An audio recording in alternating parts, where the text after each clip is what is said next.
Hello everyone, how are you all? Hope you are doing great. तो आज के lecture में हम पिछले लेक्चर को ही कंटिन्यू करेंगे। पिछले लेक्चर में हमारा क्या चल रहा था? जावास्क्रिप्ट की V8 इंजन या नोड जेएस की आर्किटेक्चर में जो पहला चीज़ था हमारे पास वो था V8 इंजन। उसके बारे में हम बात कर रहे थे। आज हम आगे बात करेंगे। ठीक है, मैं थोड़ा सा रिकैप करवा देता हूँ इस चीज़ के। तो सबसे इसमें हमने 5 स्टेप्स देखे थे अभी तक। हमने कितने स्टेप्स देखे हैं? 5। ठीक है, राइट हैंड साइड पे आप देखना। फर्स्ट स्टेप हमारे पास कौन सा है? Lexical analysis. फर्स्ट स्टेप कौन सा हमारे पास? लेक्सिकल। जस्ट अ सेकेंड यार, हमारे पास सबसे पहला जो स्टेप है वो है लेक्सिकल एनालिसिस। लेक्सिकल एनालिसिस हम करते हैं अपने कोड का। सेकंड क्या है? Syntax analysis. Syntax analysis. Third कौन सा है हमारे पास? थर्ड है हमारे पास इंटरप्रेटर, बीच में आता था इंटरप्रेटर। ठीक है। फोर्थ कौन सा है? इंटरप्रेटर का क्या नाम था? इंटरप्रेटर का नाम था हमारे पास इग्निशन इंटरप्रेटर। Ignition interpreter. ठीक है। फोर्थ स्टेप कौन सा था? Byte code. फोर्थ स्टेप हमारे पास था बाइट कोड। ठीक है। फिफ्थ कौन सा था हमारे पास? Final execution. फाइनल एग्जीक्यूशन मतलब V8 इंजन में ये 5 स्टेप्स परफॉर्म होते हैं। और ये किस किस प्रोसेस में आते हैं? ये आते थे, याद है क्या आपको? ये प्रोसेस आते थे पार्सिंग के अंदर। ये आते थे पार्सिंग। पार्सिंग के अंदर ये पांचों स्टेप्स फॉलो किए जाते हैं। ठीक है। अब आज की लेक्चर में हम बात करेंगे, मतलब आगे कंटिन्यू करेंगे। ठीक है। तो हमने बाइट कोड या पांचों स्टेप्स देख लिए थे अभी तक। आपको ये याद होंगी चीज़ें।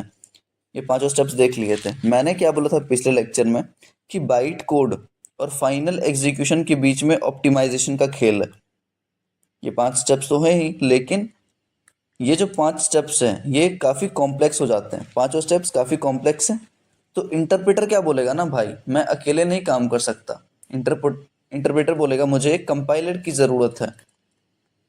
ठीक है, मुझे एक कंपाइलर की ज़रूरत है। समझना इस बात को। तो ठीक है, V8 इंजन बोलेगा ठीक है, अगर आपको कंपाइलर की ज़रूरत है तो आप ले लो, लेकिन मैं बाइट कोड और फाइनल एग्जीक्यूशन के बीच में प्रोवाइड करूंगा। ठीक है, मैं इस दोनों के बीच में प्रोवाइड करूंगा यहाँ पे कंपाइलर। ठीक है। तो बाइट कोड और फाइनल एग्जीक्यूशन के बीच में हम देखते हैं कैसे काम करता है ये चीज़। ओके, तो शायद आप लोगों को समझ आ रही होंगी। चलो आगे बढ़ते हैं। और मैं जानबूझ के ऐसे ही लैंग्वेजेस यूज़ करता हूँ ताकि आपको समझने में कोई दिक्कत ना हो। वरना अगर आपको चाहते हो कि इंग्लिश में भी बनाऊँ तो definitely I can go with that process also. ठीक है, आगे देखते हैं। मैंने क्या बोला? बाइट कोड और फाइनल एग्जीक्यूशन के बीच में हमारे पास ऑप्टिमाइजेशन का खेल है। ठीक है, चलो मैं थोड़ा रिमूव करता हूँ, इस चीज़ को क्लियर करूँ मैं।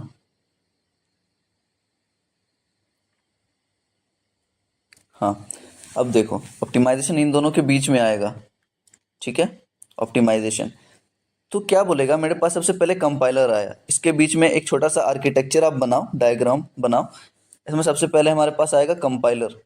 कंपाइलर का नाम मैंने बताया था। देखो जब कॉम्प्लेक्स हो जाएंगी चीज़ें, जब चीज़ें कॉम्प्लेक्स हो जाएंगी V8 इंजन के लिए, तो वो ऑप्टिमाइजेशन परफॉर्म करेगा। ऑप्टिमाइजेशन परफॉर्म करने के लिए वो कहाँ जाएगा? कंपाइलर के पास जाएगा। वो कहाँ जाएगा? कंपाइलर के पास जाएगा। कंपाइलर को बोलेगा कि आप मेरी मदद करो। ये कंपाइलर का नाम क्या है? टर्बोफैन। मैंने पिछले लेक्चर में भी बताया था, टर्बोफैन कंपाइलर। टर्बोफैन कंपाइलर, समझ आ गई चीज़ें? लिख लो आप, टर्बोफैन कंपाइलर। इसके बाद क्या है हमारे पास? टर्बोफैन जब कंपाइल कर देता है ना, सारे कोड को वापस कंपाइलेशन करके एक मिनीफाई करता है। इसका मेन काम क्या है? मतलब कंप्रेस करना। कंप्रेस बोल लो या फिर मिनीफाई बोल लो, लिख लेना आप अपने हिसाब से। ठीक है, अपने हिसाब से आप लिख लेना। कंप्रेस करेगा, मिनीफाई करेगा चीज़ों को। कौन? कंपाइलर। कंपाइलर का नाम क्या है? टर्बोफैन। ठीक है, वो करने के बाद ये किस में कन्वर्ट करेगा? मशीन कोड में। ये किस में कन्वर्ट कर रहा है हमारे पास? मशीन कोड में। समझ आई चीजें? मशीन कोड में कन्वर्ट करने के बाद ये वापस जाएगा कहाँ पे? वापस जाएगा बाइट कोड के पास। ध्यान से सुना, ये वापस जाएगा बाइट कोड के पास, फिर वहां से फाइनल एग्जीक्यूशन होगा। फिर वहां से फाइनल एग्जीक्यूशन होगा। समझ आई चीजें? जब जब हमारा कोड, हम सबसे पहले कौन सा ये 5 स्टेप्स यूज करेंगे। अगर मुझे लगेगा या V8 इंजन को लगेगा कि ये प्रोसेस हमारा बहुत ही कॉम्प्लेक्स है, तो ये क्या करेगा? ऑप्टिमाइजेशन का रास्ता चुनेगा, ऑप्टिमाइजेशन करेगा। ठीक है, ऑप्टिमाइज करने के लिए ये जाएगा भाई साहब हमारे टर्बोफैन कंपाइलर के पास। ठीक है, टर्बोफैन कंपाइलर के पास जाएगा ये और बोलेगा भाई मुझे ऑप्टिमाइज कर दो। ठीक है, वो सारा प्रोसेस करेगा, फिर मशीन कोड में कन्वर्ट होगा हमारा। मशीन कोड में कन्वर्ट होने के बाद ये वापस आ जाएगा बाइट कोड के पास। ठीक है, वापस कहाँ आएगा? बाइट कोड के पास आ रहा है यहाँ पे। ठीक है, बाइट कोड पे आने के बाद वापस फाइनल एग्जीक्यूशन होगा। इतना चीज समझ आ गया आपको? आप ये डायग्राम लिख लो, बना लो, जैसा जो समझ आए आप करो। ठीक है, इतना समझ लिया हमने। अब देखो एक कॉन्सेप्ट है, वापस मैं थोड़ा सा इरेज कर लूं। अब यहाँ पे एक और कॉन्सेप्ट है, स्टार लगा के आप लिखना, कि ये जो कंपाइलर है ना, ये जो कंपाइलर की हम बात कर रहे हैं, ये एजम्पशन बनाता है। फॉर एग्जाम्पल, मेरा अगर एग्जाम आने वाला है 2 दिन में या 5 दिन में, तो मैं एजम्पशंस बनाऊंगा कि अगर मैं पढ़ूंगा अच्छे से तो 90+ मार्क्स आएंगे, नहीं पढ़ूंगा तो फेल हो जाऊंगा। तो मैं अपने मेहनत के हिसाब से एजम्पशंस बना रहा हूँ। तो कंपाइलर भाई साहब भी यही गेम खेलते हैं। कंपाइलर भाई साहब भी यही गेम खेलेंगे, वो भी एजम्पशंस बनाएंगे। मतलब ये बोल रहा हूँ मैं कि फॉर एग्जाम्पल मेरे पास कोई फंक्शन है, फंक्शन का ABC मान लो, कुछ भी नाम है, और यहाँ पे 2 वैल्यू ले रही है। ठीक है, और कुछ रिटर्न कर रहा है, ऐसा मान लो आप। ठीक है, और यहाँ से कॉलिंग करवा दो, कुछ भी। अब यहाँ से देखो, आप एग्जाम्पल से रिलेट करना इस चीज़ को। मैंने 10 और 20 भेजा है यहाँ पे, तो यहाँ A और B में ये वैल्यू पास होगी। ठीक है, तो मान के चलो ये कॉम्प्लेक्स प्रोसेस है V8 इंजन के लिए, तो ये बोलेगा भाई साहब मुझे ऑप्टिमाइज करो। ये क्या बोलेगा? भाई साहब मुझे ऑप्टिमाइज करो। ऑप्टिमाइज करने के लिए ये जाएगा कंपाइलर के पास, ये हमारे कंपाइलर के पास जाएगा। कहाँ जाएगा? कंपाइलर के पास, कि भाई मुझे ऑप्टिमाइज कर दो आप। कंपाइलर क्या बोलेगा? ठीक है भाई, मैं करूँगा आपको ऑप्टिमाइज, मुझे एजम्पशंस बनाने दो कि आप जो वैल्यू, जो इनपुट यूज़ कर रहे हो, वो किस तरीके का है। वो इंटीजर आप ले रहे हो या फिर स्ट्रिंग ले रहे हो। तो जब इसको पता चलेगा कि वो इंटीजर है, 10 20 में इंटीजर पास कर रहा हूँ, तो वो एजम्पशन बनाएगा कि आगे भी जो वैल्यू आएगी ना, वो इंटीजर फॉर्म में ही आएगी। ध्यान से सुनना इस कॉन्सेप्ट को। मतलब मैं जो इनपुट पास कर रहा हूँ वो अभी तो इंटीजर फॉर्म में है, 10 20, तो ये एजम्पशंस फ्यूचर के लिए भी बना लेगा कि जो आगे भी हम इनपुट डालेंगे वो इंटीजर ही होगा। तो फॉर एग्जांपल, मैंने यहाँ 2 बार पास किया इंटीजर।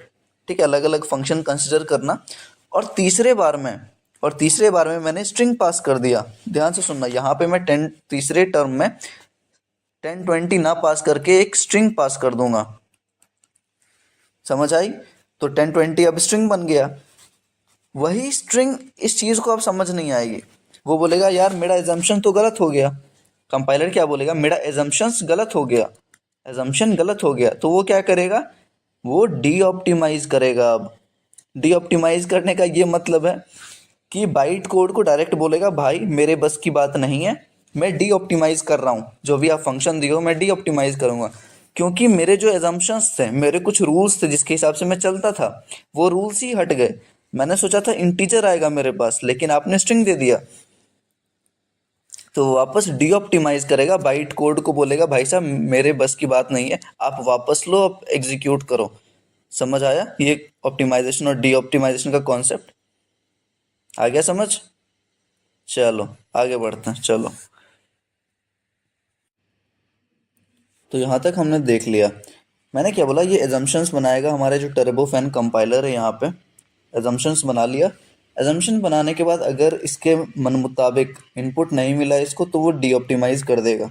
समझ आई चीज़ें? समझ आई? वो बाइट कोड को बोलेगा भाई मेरे बस की बात नहीं है, आप देख लो आपको जो सही लगे। ठीक है, इतना समझ आ गया अपने को। कंपाइलर का नाम क्या है? Turbofan compiler. Turbofan compiler. आगे बढ़े क्या? आगे बढ़े क्या? हमने क्या देखा? हमने क्या देखा? वापस से रिकैप करवाते हैं। फर्स्ट स्टेप लेक्सिकल एनालिसिस, यही था क्या? Lexical analysis. Second step syntax analysis, syntax analysis. Third step interpreter. Interpreter का क्या नाम था? क्या नाम था? Ignition interpreter. क्या नाम था? Ignition interpreter. फोर्थ स्टेप में क्या आ गया हमारे पास? इंटरप्रेटर के बाद बाइट कोड। बाइट कोड, ये सारा प्रोसेस कहाँ चल रहा है? ये पार्सिंग के अंदर चल रहा है, पार्सिंग। ठीक है। पांचवा स्टेप फाइनल एग्जीक्यूशन। 5 प्रोसेस हो गए हमारे पास।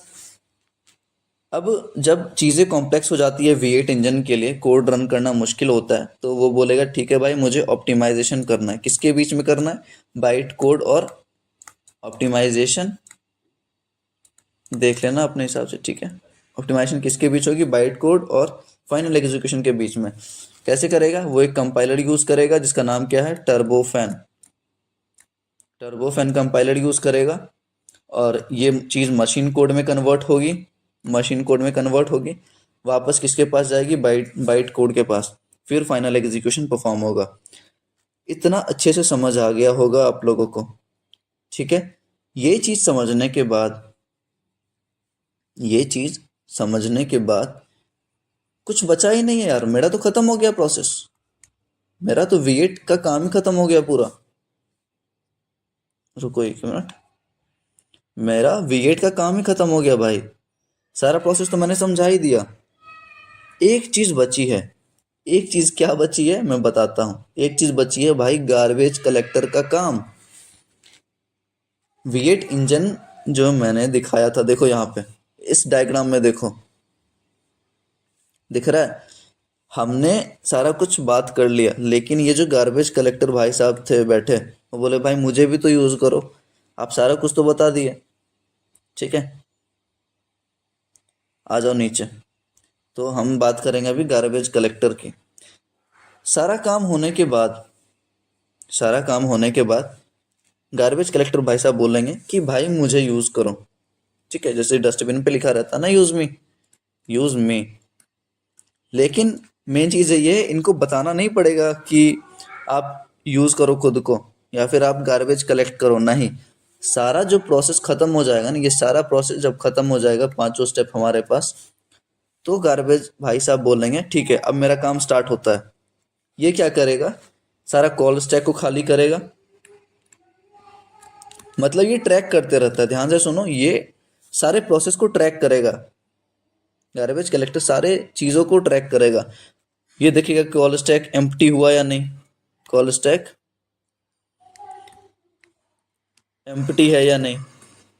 सेकंड क्या देखेगा? ये देखेगा जो हमारे पास मेमोरी हीप है, मेमोरी हीप है वो खाली है या नहीं। खाली नहीं है या फिर कुछ उसमें मौजूद है वेरिएबल वगैरह जिसका यूज़ नहीं आ रहा, तो उसको खाली करके डंप करवा दो मेरे अंदर। ठीक है, तो ये मतलब ये चीज़ ट्रैक करते रहता है गार्बेज कलेक्टर हमेशा। और जब इसको लगेगा कि हाँ भाई काम नहीं आ रहा कोई चीज़, तो उसको हटा देता है मेमोरी से। समझ आई चीज़ें? कुछ कुछ फेमस गार्बेज कलेक्टर के नाम बताता हूँ मैं अब, वो लिखना, वो भूलना मत, नोट करते जाना। क्या बोल रहा हूँ मैं बोल रहा हूँ फेमस गार्बेज कलेक्टर जो यूज़ करते हैं हम कॉमनली।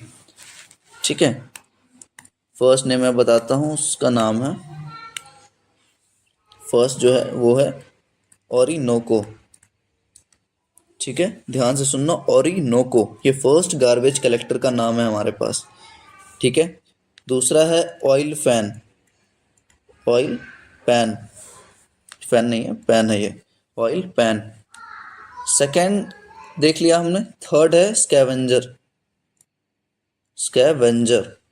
तो ये तीन चार जो है ना, ये गार्बेज कलेक्टर के नाम है। ये गार्बेज कलेक्टर के नाम है। समझ आ गई? ये क्या करेंगे, ये हमारे जावास्क्रिप्ट में नहीं, ये कहीं भी काम आते हैं। आप कोई लैंग्वेज देख लो, कोई जैसे कि आप जो भी हाई लेवल लैंग्वेजेस होती है ना, जो भी हाई लेवल लैंग्वेजेस होती है, उनमें ये आपको मिलेगा ही मिलेगा गार्बेज कलेक्टर। ठीक है, जो डायनेमिकली टाइप रहती है, जिसको समझाना नहीं पड़ता, ऐसे लैंग्वेज, उसमें ये गार्बेज कलेक्टर होंगे ही होंगे। ऑरिनोको, ऑयल पैन और स्कैवेंजर, और भी कई तरीके के होते हैं, बट जानना जरूरी नहीं है। ठीक है, ये चीज़ आप नोट कर लो। गार्बेज कलेक्टर का हमने देख लिया। अब देखते हैं कि और क्या बचा है हमारे पास। सारा प्रोसेस तो खत्म हो गया V8 इंजन का। सारा प्रोसेस हमने देख लिया कि 5 प्रोसेस कौन कौन से हैं और गार्बेज कलेक्टर कैसे काम करता है। ठीक है, अब अब मैं चीज़ें दिखाता हूँ आपको। मैं दिखाता हूँ कि कहाँ मिलेंगी अपने को ये चीज़ें। ठीक है। मैं खोलता हूँ।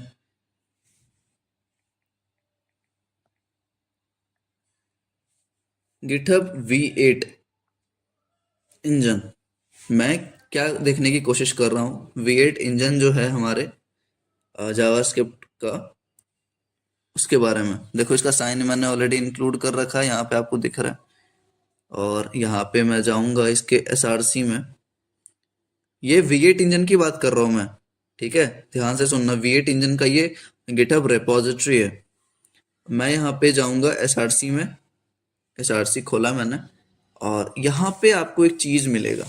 यहाँ पे आपको एक चीज मिलेगा, अगर मैं देखूं तो यहाँ आपको एक चीज दिख रहा है क्या? क्या अब बोलेंगे मुझे तो दिख ही नहीं रहा। मुझे दिख रहा है कंपाइलर। ये कौन सा है? कौन सा कंपाइलर है? ये टर्बोफैन कंपाइलर है। आप मेरे ये देखना, पेन पेन कहाँ पे पॉइंट आउट कर रहा है।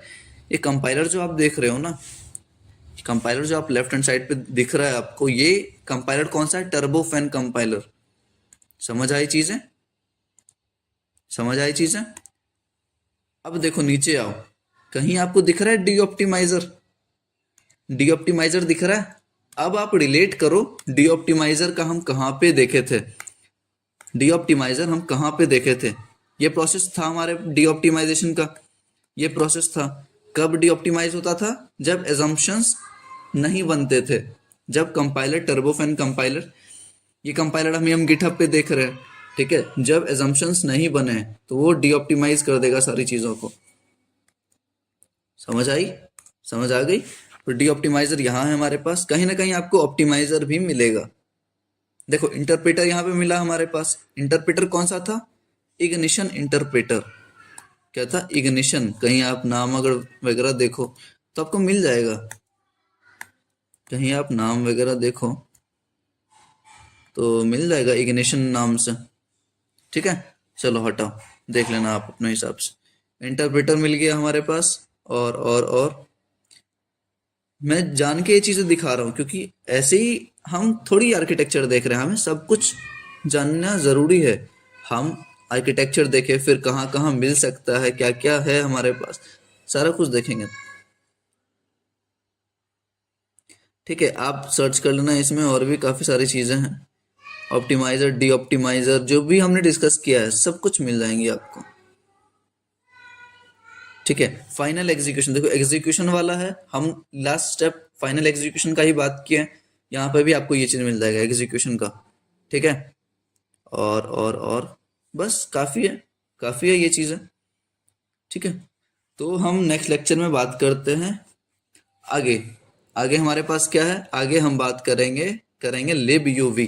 अब आपको पता था जो Node.js की जो आर्किटेक्चर है उसमें दो चीज है, V8 इंजन, और एक है V8 इंजन और दूसरा है libuv, जो एसिंक्रोनस टास्क परफॉर्म करता है। तो इसके बारे में हमने देख लिया है, V8 के बारे में डिटेल में आप नोट्स बनाए होगे आई होप।